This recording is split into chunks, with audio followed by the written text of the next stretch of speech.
In Lansdowne Station, Canada, the children's mysterious disappearance raises more questions than answers. Their mother reported hearing them playing in the morning, which is odd because it says they heard them playing, but they were sleeping, and then it jumped from them playing to her waking up and them being gone. You know how I feel about discrepancies like that. All right, so let's hope that my chat is going smooth today. I did upgrade the internet, change the modem, do everything I can, guys. All right, so you guys have fun chatting. Thank you for supporting me, Dee Dee from Kentucky. What is up? Thank you so much for the $1.99 super sticker. Thank you for the support. It means more than you know. All right. All right. So yeah, I'm gonna just get into it, and then you guys are gonna be like, whoa, what did I miss? All right. So authorities launched an extensive search. Now some people are 3 episodes in. I'm the first episode in. We're on May 13th. They went missing on May 2nd. All right. That's 11 days, guys. That's a long time. Authorities launched an extensive search deploying ground crews, helicopters, drones, and police dogs. Now, despite 6 days of searching, you guys know how it goes. Officials announce that the likelihood of the children being found alive is very low, right? I don't like to be the bearer of bad news, but if those children did wander off by themselves, the chances are low. Now, Royal Canadian Mounted Police, or RCMP, scaled back their efforts after 6 days, but continued to investigate. All right, so the basics of this: children's stepfather, Daniel Martell, has cooperated with authorities and even requested a polygraph test, which kind of threw me off a little. He knew they didn't have a polygraph test available, but he offered it, and there you go. He wanted to rule out suspicion. He even offered to take a drug test. Now, when you offer to do something like that, something's weighing on your mind. So something's going on there. While police do not believe the children were abducted, some family members have urged authorities to expand the search beyond the immediate area. Now, there's also no persons of interest, and it's kind of like the Sebastian case where they're not calling it a crime. However, the case has a lot of discussions about why there are no Amber Alerts. The mothers requested that. I don't really see what would be the harm in have done an Amber Alert or to do an Amber Alert, although Amber Alerts usually happen almost immediately. I know they do here in the U.S. All right, so the children's disappearance remains a mystery to me, to you, and everybody else that has been on this case. I don't care how deep you are. We just don't know yet. All right, we just don't know what happened. Thank you, Pointer Lover. I love the dachshund. Is that a dachshund or is that I can't tell what kind. No, that can't be. That's like that's a pit. I don't know what that is, but that's not a dachshund. I look closer. Thank you for becoming a member, guys. All right, so we're going to show you a whole bunch of stuff. I don't know if they have Amber Alerts in Canada, but if the mother asked for an Amber Alert, I'm assuming there are, and they don't know why they didn't do that. So there's a lot of suspicion around the family, per usual, right? That happens when you call something in and nothing's found, nothing's done about it. All right, so let me tell you a little bit more, and then we're going to get into the timeline.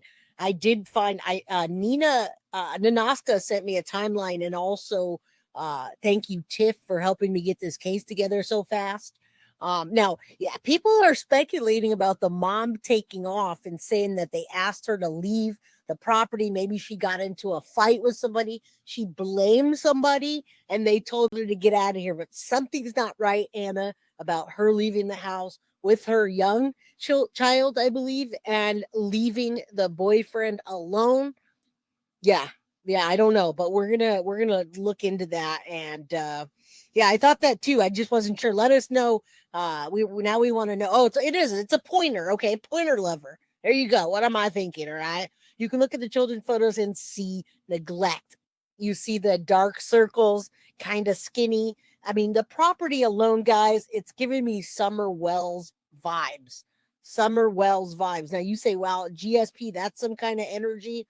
What I see is Summer Wells vibes with the property, but the parents always look good in their pictures. But please notice something when I show the parents pictures, that their eyes are very blue. and their pupils are very dilated, either small or big, which tells me DRUGS. All right. Yeah. Trash home.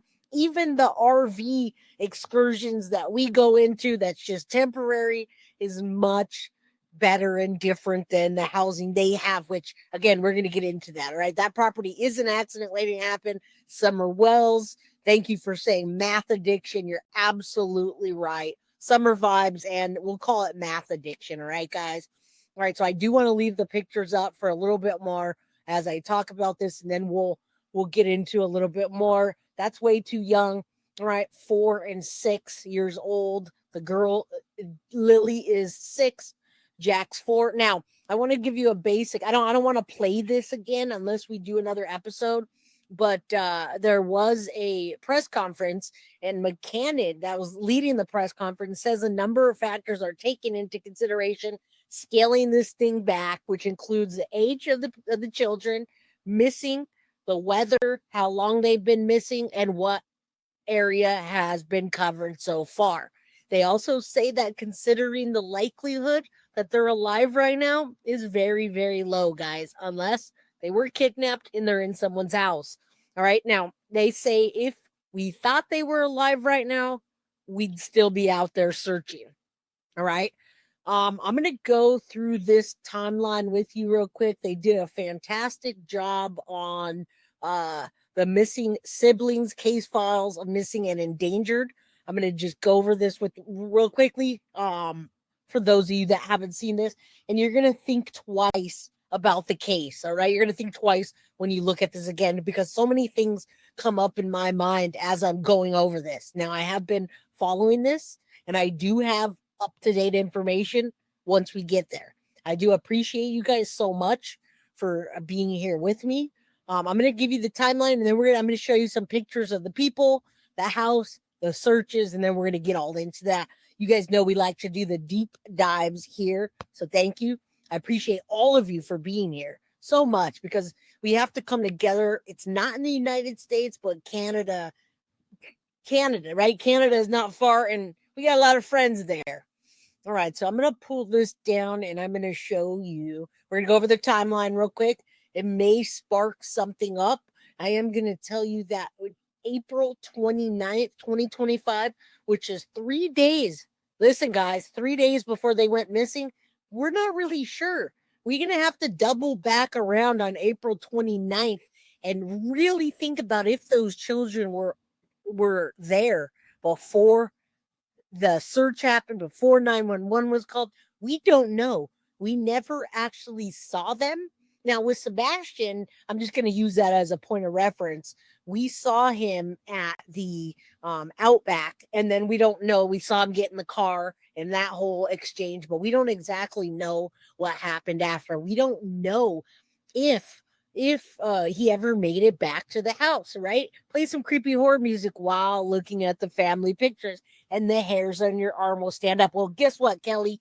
Guess what's going to stand up? The hair on your arm is going to stand up when we play the Chris Watts porch interview right next to the mother's interview. It's very creepy. Katie, thank you so much for supporting Guilty of Crime and becoming a member, as well as you, Pointer Lover. Or I appreciate you guys. And yeah, Canada's beautiful.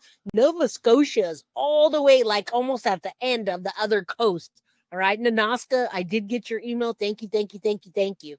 And I wanted to add that in there when it's autistic kids or children, guys, the likeliness of someone wanting to keep those children for long alive goes down.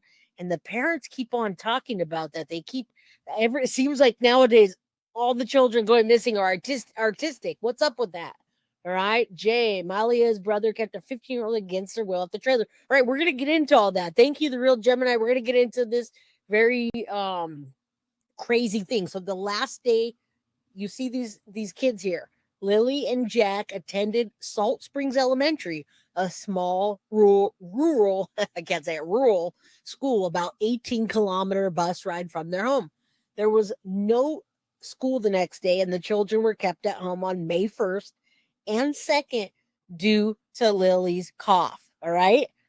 That doesn't strike that strikes a red flag number 1, right? So we don't know where they were.